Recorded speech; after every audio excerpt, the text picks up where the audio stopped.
सभी का हिंदी प्रज्ञा चैनल पर स्वागत है। हम पढ़ रहे हैं समास और आज समास का 5वां भेद कर्मधारय समास। इससे पहले हमने 4 समास पढ़ लिए हैं। अब कर्मधारय समास किसे कहते हैं? जिस समास में उपमेय उपमान संबंध हो या विशेषण विशेष से संबंध हो। जिस समास में उपमेय उपमान या विशेषण विशेष से संबंध हो उसे कर्मधारय समास कहते हैं। इसका उत्तर पद प्रधान होता है। कौन सा पद प्रधान होता है इसमें? उत्तर पद प्रधान। उत्तर पद प्रधान समास है। ये मैंने लिखवा दिया था, आपको विभाजन करवाया था कि कौन सा समास में कौन सा पद प्रधान होता है। तो जिस समास में उपमेय उपमान संबंध, उपमेय उपमान होते क्या है? देखो, उपमेय होती प्रस्तुत वस्तु, जो हमारे पास कुछ है उसकी तुलना हम दूसरे से करें। जैसे हमने किसी के मुख की तुलना चंद्रमा से की, चंद्रमा दूर की है तो चंद्रमा उपमान है।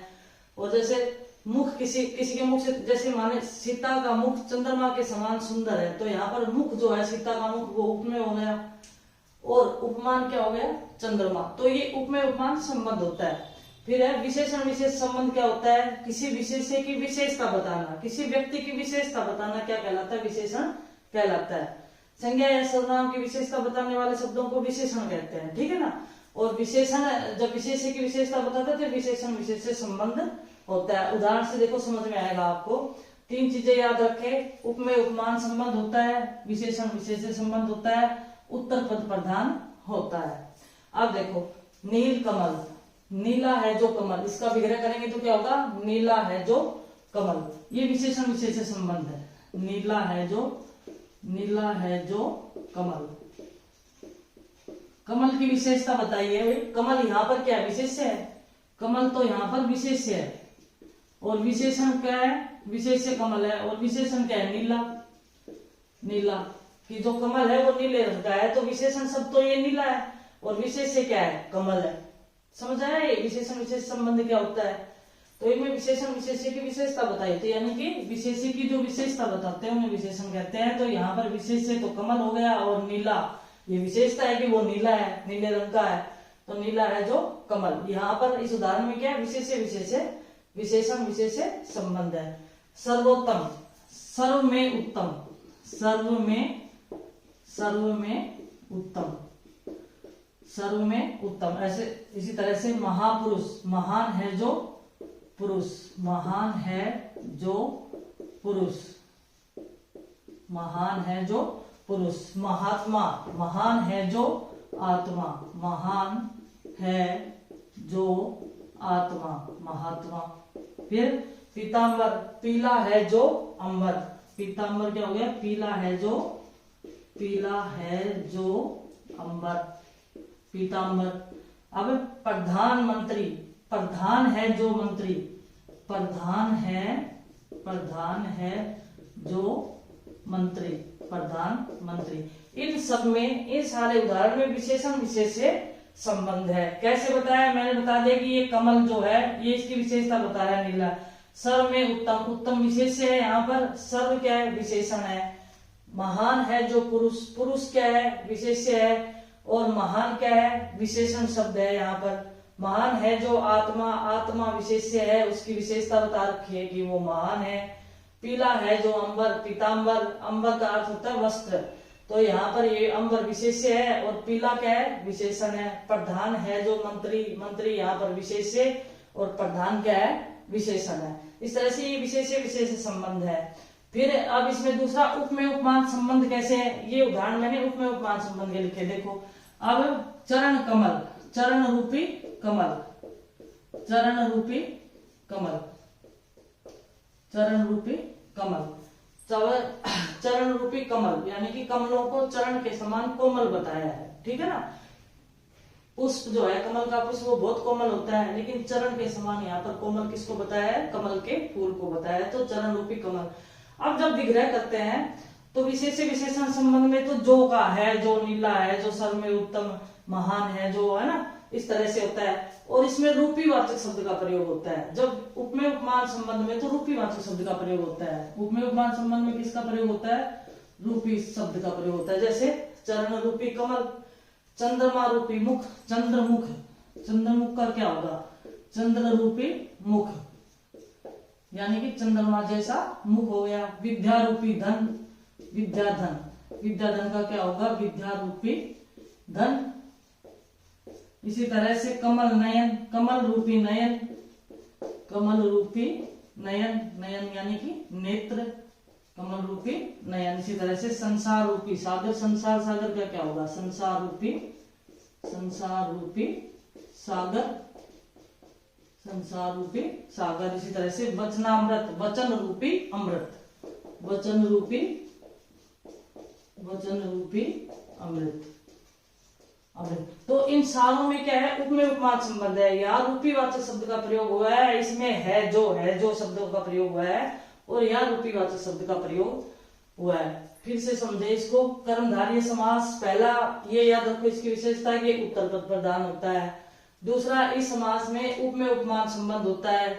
फिर तीसरी क्या है कि इसमें विशेषण विशेषण संबंध होता है, वहां कर्मधारय समास होता है। मैंने आपको अलग अलग उदाहरण लिखवाए विशेषण विशेष संबंध के, तो ये उदाहरण है सारे, ठीक है। नील कमल है, नीलांबर है, पीतांबर है। नीला है जो कमल, सर्व में उत्तम, महान है जो पुरुष, महात्मा, महान है जो आत्मा। पीला है जो अंबर, प्रधान है जो मंत्री, प्रधानमंत्री। और यहाँ पर उपमेय उपमान संबंध, ये क्या है, उपमेय उपमान संबंध है। चरण कमल, चरण रूपी कमल, यहाँ पर जब विग्रह करेंगे तो रूपी वाचक शब्द का प्रयोग होगा, और यहाँ पर है जो शब्द का प्रयोग होगा। तो ये आपका कर्मधारय समास है। अब एक समास और बचा है, बहुब्रीहि समास, जो इसका छठा भेद, छठा और लास्ट अंतिम है, जहां दोनों ही पद प्रधान नहीं होते, अभी तो तीसरे पद की कल्पना करनी पड़ती है। एक तो इसमें पद प्रधानता के आधार पर मैंने आपको बता दिया था, इसमें दोनों ही पद प्रधान नहीं होते, ना तो पूर्व पद और ना ही उत्तर पद, अपितु किसी तीसरे पद की, दोनों पद मिलकर जब हम कोई शब्द बनाते हैं तो वहां पर तीसरे पद की प्रधानता होती है, तीसरे पद की कल्पना करनी पड़ती है, या तीसरा पद प्रधान हो जाता है, दोनों ही पद प्रधान नहीं होते, वहां बहुब्रीहि समास होता है। अब इसमें क्या क्या विशेष चीजें हैं ये देखोगे। इसमें पर्यायवाची शब्द होते हैं, ज्यादातर पर्यायवाची शब्दों का प्रयोग होता है। विलोम शब्द का प्रयोग किसमें होता था वो मैंने आपको बताया था कि विलोम शब्द का प्रयोग किसमें होता है। अब प्राचीन देवी देवताओं के नाम जिसमें आते हैं उन शब्द का पर्यायवाची शब्द हो गए, प्राचीन देवी देवताओं के नाम, और उनके भी जो पर्यायवाची है, देवी देवताओं के नाम के भी पर्यायवाची है, वो सारे बहुब्रीहि समास में आएंगे। और योगरूढ़ शब्द, ये तीन चीजें याद रखें, ठीक है ना। योगरूढ़ शब्दों का भी दो शब्द मिलते हैं तब उसमें तीसरा अर्थ ही निकलता है, इसलिए योगरूढ़ शब्द का प्रयोग होता है, प्राचीन देवी देवताओं के नाम प्रयुक्त होते हैं, पर्यायवाची शब्दों का प्रयोग बहुब्रीहि समास में होता है। विशेषता फिर देखिए, जहां पर दोनों ही पद प्रधान नहीं होते, अपितु तीसरे पद की कल्पना करनी पड़ती है, वहां पर बहुब्रीहि समास होता है। बहुब्रीहि समास में पर्यायवाची शब्दों का प्रयोग होता है, इसमें प्राचीन देवी देवताओं के नाम का प्रयोग होता है, और योगरूढ़ शब्दों का प्रयोग होता है। अब देखो चतुरानन, पहला उदाहरण चतुरानन, चार है आनंद जिसके। अब चतुरानन कौन है, ब्रह्मा जी। चार आनंद किसके है, ब्रह्मा। आनंद का अर्थ मुख, चार है आनंद जिसके अर्थात चार है मुख जिसके अर्थात ब्रह्मा। तो हमने ये किया, देखो यहाँ पर वैसे तो चतुरानन अगर ये करे कि ये द्विगु समास होगा, इसमें पहला संख्यावाची शब्द है, नहीं, मैंने पहले भी आपको बताया था कि जब तीसरा अर्थ निकल जाता है किसी शब्द का तो वहां पर द्विगु नहीं रहता, भले ही पहला पद संख्यावाची हो, लेकिन वहां पर द्विगु नहीं रहता, वहां पर बहुब्रीहि समास आएगा, ये ध्यान रखें। अब इसमें चतुरानन, चार आनंदों का समूह तो लिख नहीं सकते, इसका विग्रह हम ये थोड़ी ना करेंगे कि चार आनंद का समूह, ऐसा तो इसका विग्रह गलत होगा, नहीं होगा। किसी का चार मुख का समूह थोड़ी ना होता है। चार है आनंद जिसके, कौन, सोचना पड़ता है कि कौन है, अर्थात ब्रह्मा जी है, तो ये बहुब्रीहि समास है। वीणा पानी, वीणा है पानी में जिसके, पानी का अर्थ होता है हाथ, वीणा है पानी में जिसके, वीणा है पानी में जिसके, पानी में जिसके, इसका विग्रह तो ये हो गया। और कौन है, अब सोचना पड़ेगा किसके हाथ में, तो माँ सरस्वती, सरस्वती आएगी ना यहाँ पर। वीणा पानी, वीणा किसके हाथ में, सरस्वती के हाथ में। हम यहाँ सीधा इसका विग्रह नहीं, नाम लिखते हैं सरस्वती, ठीक है, सरस्वती। वीणा किसके हाथ में, सरस्वती के हाथ में। चार मुख किसके, ब्रह्मा जी के हैं। त्रिनेत्र, अब तीन है नेत्र जिसके, ये उदाहरण देकर मैंने आपको द्विगु समास समझाया था। तीन नेत्र किसके हैं, तीन है नेत्र जिसके, तीन नेत्रों का समूह नहीं, तीन है नेत्र जिसके, और वो शिव है। कौन है, शिव। लंबोदर, लंबा है उदर जिसका, उदर का अर्थ होता है पेट, लंबा है उदर जिसका लंबोदर। और लंबोदर का क्या आएगा, किसका उदर लंबा है, किसका पेट लंबा है, गणेश जी का। तो यहाँ क्या आएगा, गणेश, लंबा है उदर जिसका, अर्थात गणेश। तीसरे के बारे में सोच रहे हैं, कौन है जिसका लंबा उदर है, कौन रूढ़ हो गया है, गिरिधर, गिरि को धारण करने वाला है जो, गिरिधर, गिरि को धारण करने वाला है जो, अर्थात पर्वत को धारण करने वाला है जो। कौन है पर्वत को धारण करने वाला, कृष्ण, कृष्ण जी है, ठीक है ना, जिन्होंने पर्वत उठाया था। तो गिरिधर का क्या होगा, कृष्ण होगा। अब जलज, जल में उत्पन्न होता है जो, जलज, जल में उत्पन्न होता है जो। अब कौन है जल में, किसके लिए ये शब्द रूढ़ हो गया है, जल में तो मछलियां भी उत्पन्न होती है, लेकिन ये कमल के लिए रूढ़ है। देखो ये यो रूढ़ शब्द है ना, ये यहाँ से आया है। जल में उत्पन्न होता है जो, जल के बिना मछलियां भी नहीं रह सकती, लेकिन मछलियों के लिए रूढ़ नहीं है ये शब्द, जलज कमल के लिए रूढ़ है, यहाँ पर कमल आएगा, ठीक है। अब नीरद, नीर को धारण करता है जो, कौन होता है, बादल, नीर को धारण करता है जो, कौन होगा, बादल। अब शाखा मृग, शाखा पर विचरण करता है वो पशु, वो मृग, कौन होता है, वानर, बंदर, बंदर बोल सकते हैं हम, है ना। शाखा पर, शाखा का अर्थ क्या, पेड़ों की टहनियां, शाखा शब्द का अर्थ क्या हुआ, पेड़ों की टहनियां, और मृग का अर्थ क्या होता है, बंदर। तो पेड़ों की शाखाओं पर विचरण करता है जो, कौन होता है, वो वानर होता है, बंदर होता है। विषधर, विष को धारण करता है जो, कौन है विष को धारण करने वाला, किसके लिए रूढ़ शब्द हो गया। देखो हर एक सांप में, छिपकली में, इनमें विष होता है, लेकिन इनके लिए रूढ़ नहीं है, शिव जी के लिए रूढ़ है, शिव, ठीक है ना, शिव जी के लिए ही रूढ़ है, विष को धारण करते हैं जो शिव। त्रिलोचन, तीन है लोचन जिसके, यहाँ त्रिनेत्र और त्रिलोचन एक ही बात है, लोचन का अर्थ नेत्र ही होता है। तीन है लोचन जिसके या तीन है नेत्र जिसके, तो यहाँ पर भी शिव आएगा, शिव। फिर मयूर वाहन, मयूर है वाहन जिसका, किसका वाहन मयूर है, कार्तिकेय, शिव का जो, शिव के जो पुत्र हैं कार्तिकेय, उनका वाहन क्या है, कार्तिकेय, मात्रा और लग गई तो कार्तिकेय, इनका वाहन क्या है, मयूर है, मयूर है वाहन जिसका, अर्थात कार्तिकेय। यानी कि जहां पर किसी पद को पढ़ करके हम कोई तीसरे अर्थ का अनुमान लगाते हैं, वहां पर बहुब्रीहि समास होता है। आपको समझ आया होगा ये।